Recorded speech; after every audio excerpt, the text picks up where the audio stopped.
Assalamualaikum everyone. Today we are discussing the solution of class 8 mathematics unit 11 introduction to trigonometry.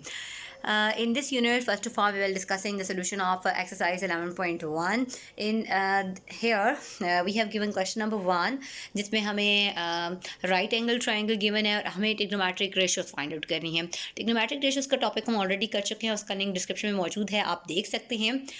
Trigonometric ratios क्या होती हैं? असल में 6 trigonometric functions होती हैं, sine, cos, tangent, cot, cosecant और सीकेंट. ठीक है जी. तो इसमें हमें क्वेश्चन में ही ट्रायंगल गिवन है, बट दो थीटास के साथ गिवन, दो एंगल्स के साथ गिवन है, सॉरी, एक थीटा है और एक फाई है. तो जब दो एंगल्स हैं आपके पास, थीटा और फाई, तो उसके अकॉर्डिंग हमने वैल्यूज़ फाइंड आउट करनी है. सबसे पहले उसने हमें जो पहले 5 क्वेश्चन दिए हैं उसमें थीटा एंगल के अकॉर्डिंग वैल्यूज़ फाइंड आउट करनी है. तो मैंने यहाँ से पहले थीटा के लिहाज से ट्राइंगल बना ली. उसमें बेस क्या है? 3 है. परपेंडिकुलर हमारे पास 4 है.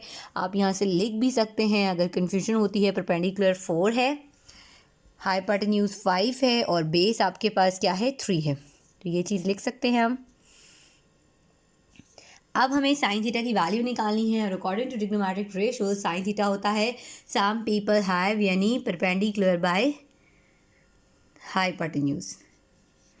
तो परपेंडिकुलर की वैल्यू इस क्वेश्चन में क्या है? 4. हाइपोटेन्यूज की वैल्यू क्या है? 5. तो ये आ जाएगा 4/5 साइन थीटा की वैल्यू. अब बात करते हैं नेक्स्ट ट्रिग्नोमेट्रिक फंक्शन की, जो कि है कॉस थीटा. कॉस थीटा होता है कर्ली ब्राउन हेयर, यानी base by hypotenuse. Base by hypotenuse. तो यहाँ पे बेस की वैल्यू क्या गिवन है? 3 और हाइपोटेन्यूज की वैल्यू क्या गिवन है? 5. तो ये आ जाएगा 3/5.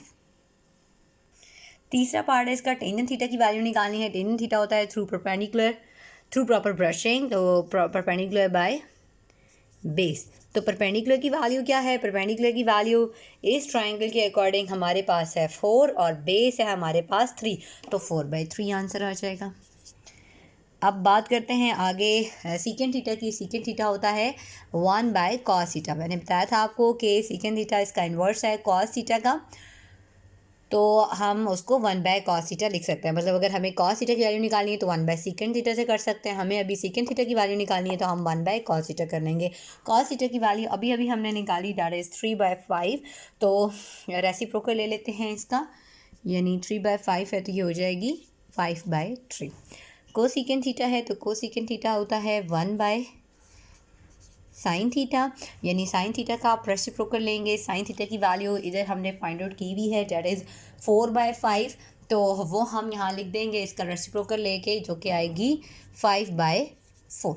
तो ये हमारे पास सारी ट्रिग्नोमेट्रिक रेशियोज इसकी फाइंड आउट हो गई थीटा के लिहाज से. अब हमारे पास दूसरी चीज़ जो है वो फाई एंगल के लिहाज से है.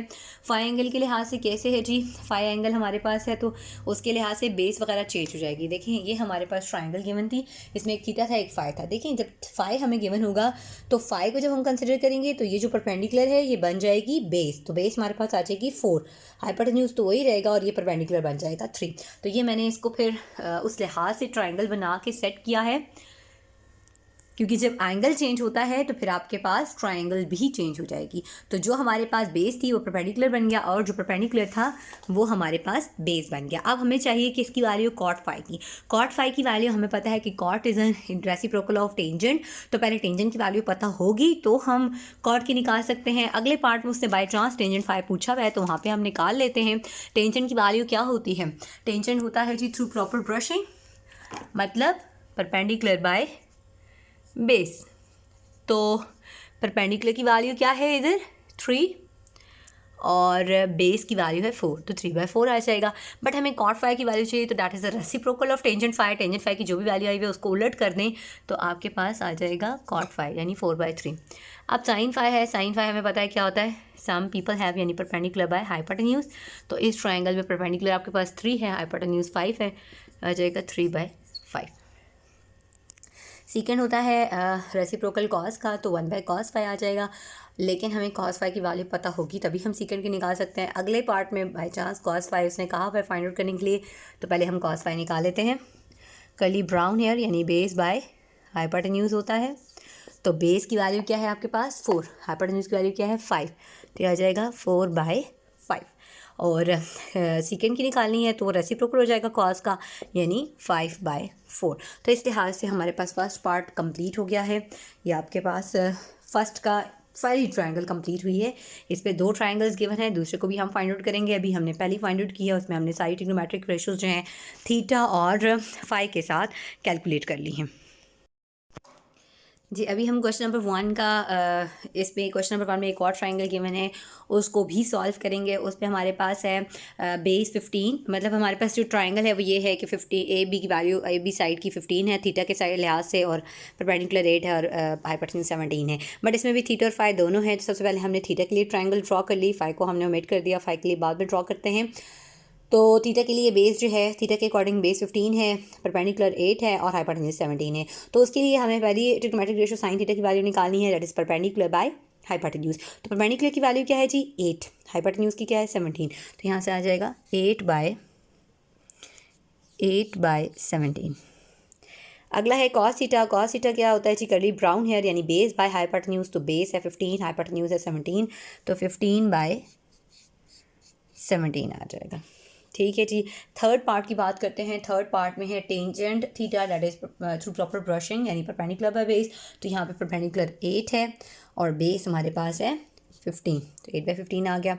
सीकेंड थीटा की वैल्यू निकालने के लिए हमारे पास कॉस थीटा की वैल्यू होनी चाहिए, उसका रेसिप्रोकल ले लेंगे। कॉस थीटा की वैल्यू अभी अभी हमने फाइंड आउट की 15/17, तो इसका रेसिप्रोकल क्या आ जाएगा 17/15। तो ये हम लिख लेंगे 17/15। अब अगला है cosecant theta. Cosecant theta is reciprocal of sine theta. तो साइन थीटा की वैल्यू को रेसिप्रोकल ले लेते हैं हम। साइन थीटा की वैल्यू क्या है 8/17, ये ऑलरेडी हम फाइंड आउट कर चुके हैं। इसका रेसिप्रोकल लेंगे तो 17/8। 17/8 is the value of cosecant theta. तो इस तरीके से हमारे पास थीटा की वैल्यूज़ आ गई हैं। अब हम बात करेंगे आगे, यानी हम फाई वाली साइड की बात करेंगे। तो देखें, ये हमें ट्रायंगल गिवन है, इसमें अगर हम फाई के अकॉर्डिंग करेंगे तो ये बेस बन जाएगी और ये परपेंडिकुलर बन जाएगा। जो बेस थी वो परपेंडिकुलर बन जाएगा और जो परपेंडिकुलर है वो बेस बन जाएगी। तो ये आपका हाइपोटेन्यूज वही रहेगा। तो ये मैंने इस लिहाज से ट्रायंगल ड्रॉ कर ली है। इसमें 8 बेस है, 15 परपेंडिकुलर है और 17 हाइपोटेन्यूज है। अब बात करते हैं 6 पार्ट की। उसमें फाई के अकॉर्डिंग आपको ट्रिग्नोमेट्रिक रेशियो फाइंड आउट करनी है। इसमें कॉट फाई की वैल्यू क्या है, हमें पता है कि कॉट फाई जो होता है रेसिप्रोकल ऑफ टेंजेंट फाई होता है। तो it means we should calculate firstly the value of tangent phi. Tangent phi की वैल्यू कैसे निकालेंगे, परपेंडिकुलर बाय बेस करके। तो परपेंडिकुलर की वैल्यू आपके मतलब थ्रू प्रॉपर ब्रशिंग होता है ना, तो परपेंडिकुलर बाय बेस आएगा। परपेंडिकुलर की वैल्यू 15 है और बेस की वैल्यू है 8, तो ये आ जाएगा 15/8। अब क्योंकि कॉट इसका रेसिप्रोकल होता है तो इस वैल्यू को उलट कर दें, तो आपके पास कॉट की आ जाएगी वैल्यू 8/15। अब साइन फाई है। साइन क्या होता है, परपेंडिकुलर सम पीपल हैव, यानी परपेंडिकुलर बाय हाइपोटेन्यूज। तो परपेंडिकुलर इसमें क्या है 15, हाइपोटेन्यूज क्या है 17, तो आंसर आ जाएगा 15/17। बात करते हैं सीकेंड फाई की। सीकेंड किसके इक्वल होता है 1 यानी रेसिप्रोकल ऑफ कॉस फाई। तो इसलिए कॉस हमारे पास होना चाहिए। अगले पार्ट में हमारे पास कॉस है। कॉस क्या है, कर्ली ब्राउन हेयर, यानी बेस बाय हाइपोटेन्यूज। तो इस ट्रायंगल में बेस आपके पास क्या है 8, हाइपोटेन्यूज है 17, तो ये आ जाएगा 8/17। अब सीकेंड फाई की वैल्यू निकालनी है। सीकेंड फाई की value that is reciprocal of cos phi. तो कॉस फाई की वैल्यू 8/17 निकली हुई है, उसका रेसिप्रोकल ले लें, यानी 17/8 आ जाएगा।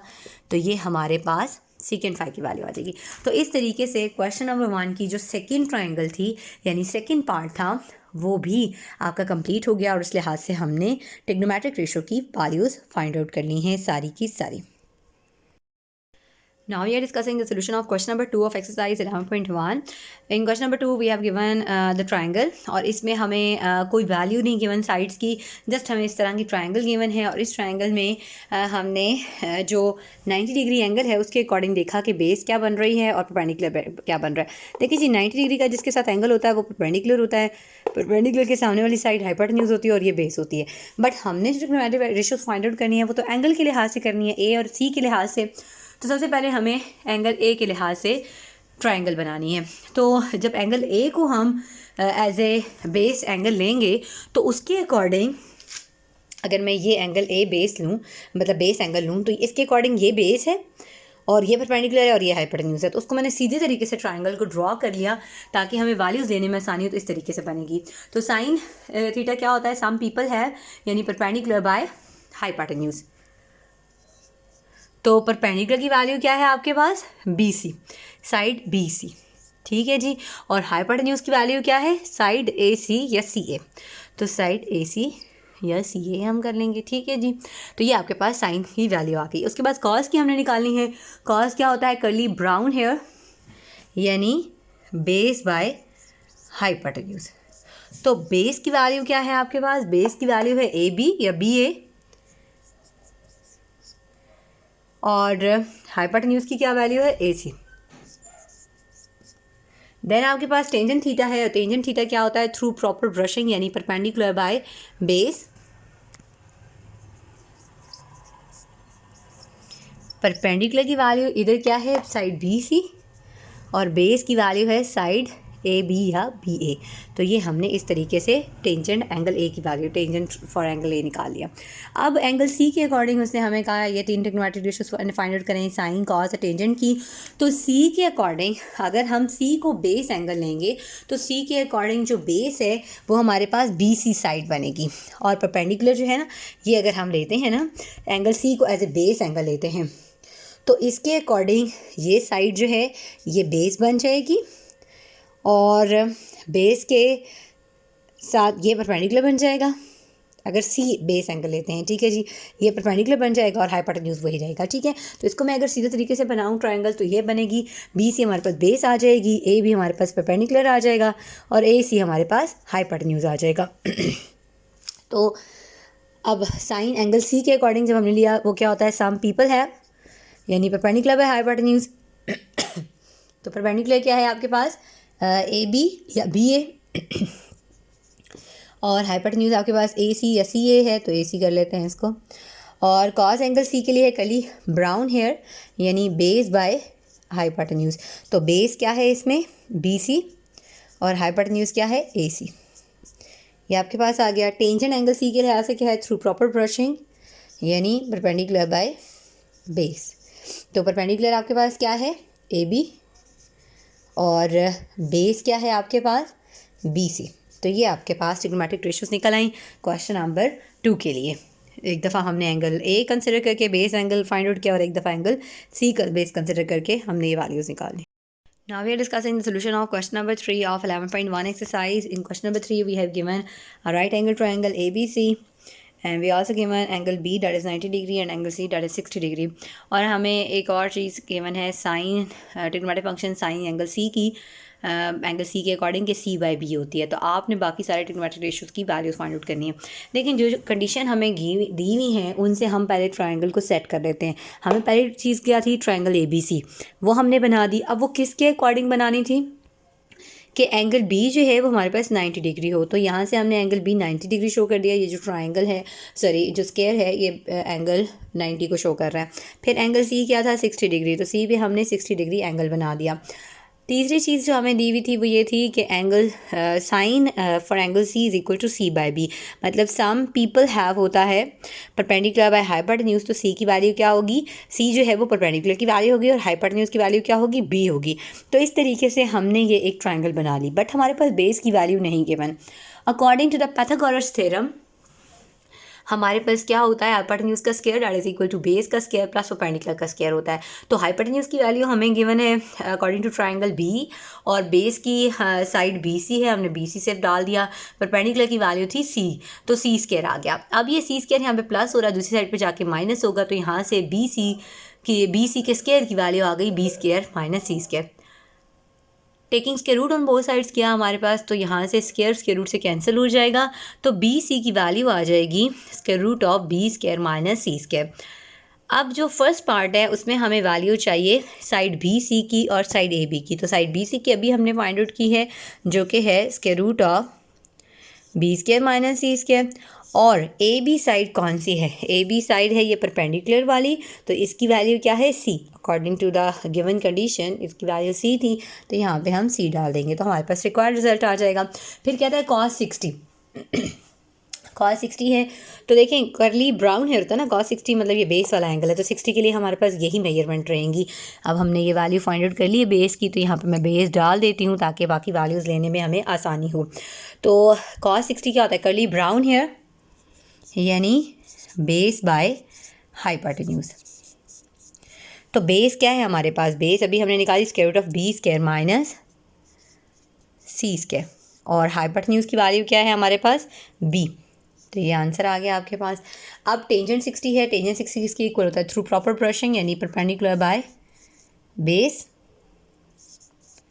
तो परपेंडिकुलर की वैल्यू आपके पास क्या है, according to the diagram perpendicular की वैल्यू है सी और बेस की वैल्यू है square root of B square minus C square. तो ये डाल देते हैं, परपेंडिकुलर की वैल्यू हमारे पास क्या आ रही है, अकॉर्डिंग टू फिगर सी आ रही है और बेस की वैल्यू आ रही है square root of B square minus C square. Then हमारे पास है सीकेंड 60। सीकेंड 60 जो होता है ना रेसिप्रोकल होता है कॉस का, ठीक है। तो कॉस 60 की वैल्यू अभी आपने ये निकाली हुई है, वो क्या है, बेस बाय हाइपोटेन्यूज यानी square root of B square minus C square divided by B. तो इसका रेसिप्रोकल ले लें तो आपके पास सीकेंड आ जाएगा, यानी B by square root of B square minus C square. Cosecant 60 की वैल्यू है 1 बाय साइन, तो साइन का रेसिप्रोकल होता है ना, तो साइन की वैल्यू अभी हमने निकाली नहीं है, साइन होता है साइन गिवन था, सच साइन गिवन था हमें, ये परपेंडिकुलर बाय हाइपोटेन्यूज यानी सी बाय बी की वैल्यू गिवन। साइन 60 की वैल्यू थी सी, एंगल सी पे 60 है ना, तो सी बाय बी, तो ये आ जाएगा बी बाय सी। तो ये हमने इसका रेसिप्रोकल ले लिया। आखिर में हमारे पास कॉट 60 है, जो 6 पार्ट है, कॉट 60 है, कॉट होता है रेसिप्रोकल टेंजेंट का। तो टेंजेंट 60 की वैल्यू अभी आपने निकाली हुई है, ये C by square root of B square minus C square, इसका रेसिप्रोकल लेने तो आपके पास कॉट 60 आ जाएगा, डैट इज ये आएगा square root of B square minus C square divided by C. तो ये आपके पास कॉट 60 आ गया। अब जो बाकी हैं वो हमारे पास 30 के लिहाज से हैं, बाकी जो पार्ट्स हैं। तो हमें पता है कि sum of all the angles of triangle equal to 180। अब एक अगर 90 का है, दूसरा 60 का है, इन दोनों को ऐड करें तो 180 किसके बराबर आएगा, मतलब ये 90 और 60 से हमें ऐड किया हमने तो ये हमारे पास आ गया 150। 180 में से जब हमने 150 माइनस किया तो आखिरी अगला एंगल हमारे पास मेजरमेंट में आ गया 30। तो इट मीन्स एंगल ए जो है वो 30 है। उसके अकॉर्डिंग हमने फिगर सेट कर ली कि अगर 60 के अकॉर्डिंग ये जो बेस थी वो 30 के अकॉर्डिंग परपेंडिकुलर बन जाएगी, और 60 के अकॉर्डिंग जो परपेंडिकुलर था वो 30 के अकॉर्डिंग बेस बन जाएगा। तो ये हमारे पास इस लिहाज से ट्रायंगल बनेगी। मैंने इस लिहाज से सेट कर ली कि आपके पास बेस सी है, perpendicular square root of B square minus C square है, और हाइपोटेन्यूज बी है। तो साइन 30 की वैल्यू निकालनी है। साइन 30 की वैल्यू क्या होती है जी, सम पीपल हैव होगा ना, परपेंडिकुलर बाय हाइपोटेन्यूज। तो परपेंडिकुलर की वैल्यू यहाँ पे क्या है, ये है square root of B square minus C square, और हाइपोटेन्यूज की वैल्यू बी है। कॉस 30 के लिए कर्ली ब्राउन हेयर होती है, तो बेस बाय हाइपोटेन्यूज, बेस की वैल्यू सी है, हाइपोटेन्यूज की वैल्यू बी है। टेंजेंट 30, टेंजेंट 30 की वैल्यू निकालनी है। टेंजेंट 30 की कैसे निकलेगी जी, थ्रू प्रॉपर ब्रशिंग यानी परपेंडिकुलर बाय बेस। तो परपेंडिकुलर की वैल्यू है हमारे पास square root of B square minus C square, और बेस की वैल्यू है सी।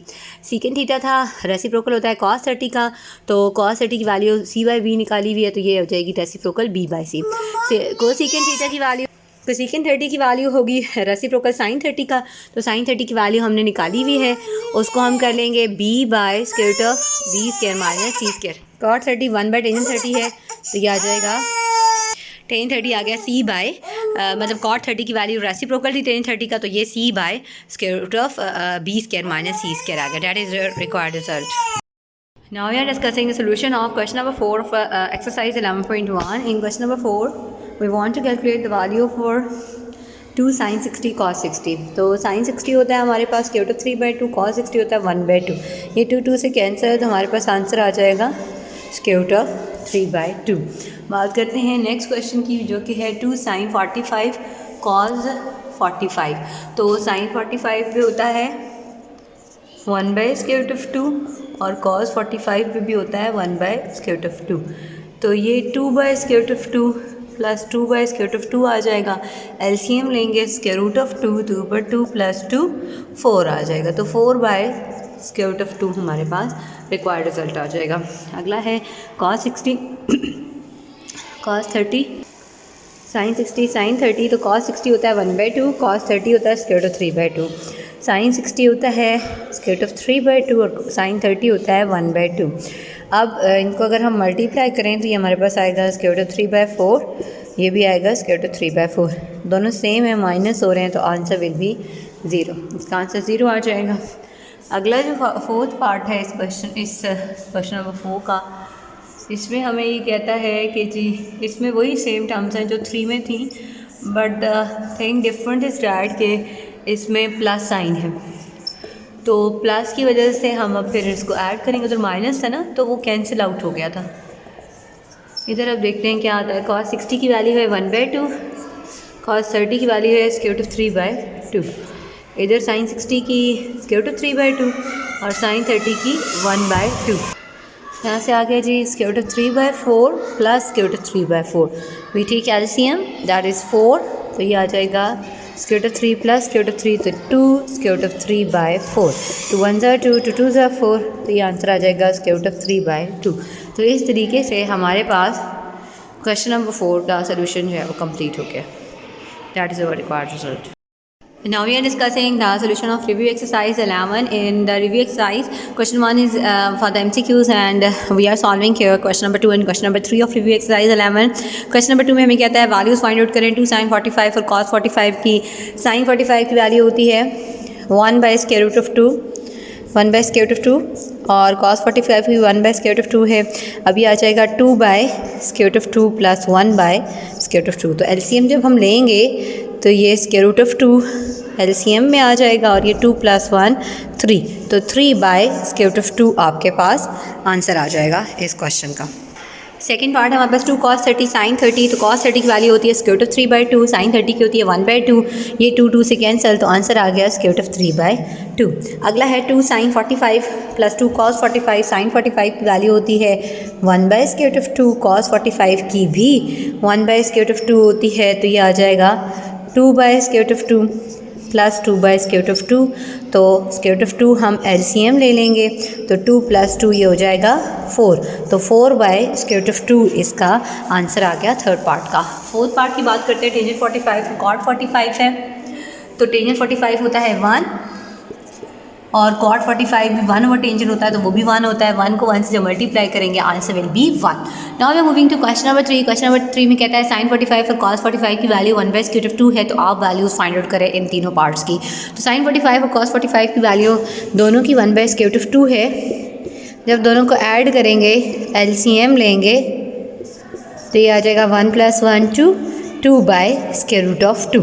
मज़ीद अगर आप इसको सिंप्लीफाई करना चाहते हैं तो 1 जो है वो 2 हाफ़ के इक्वल होता है, तो यूँ हम इसको 2 हाफ़ के इक्वल करके कैंसिल करके सिर्फ √2 आंसर भी दे सकते हैं। अगला है 3 cos 45 और 4 sin 45, तो इसमें आपके पास क्या आ रहा है जी, cos 45 है 1/√2, sin 45 भी 1/√2 है, तो ये आ जाएगा एलसीएम ले लें 3 + 4 आ जाएगा, तो 7/√2 है। नेक्स्ट है 5 cos 45 और -3 sin 45, तो 5/cos 45 1/√2 है और यहाँ से आ जाएगा -3 1/√2, तो 5 - 3/√2 यानी 2/√2 आ जाएगा। इसको मज़ीद हम कर सकते हैं, 1 को 2 हाफ़ में लिख सकते हैं, तो 2 के रूट में हम लिख दें अगर इसको, तो ये हमारे पास सिर्फ √2 इसका आंसर आ गया। तो that is our required result for this question.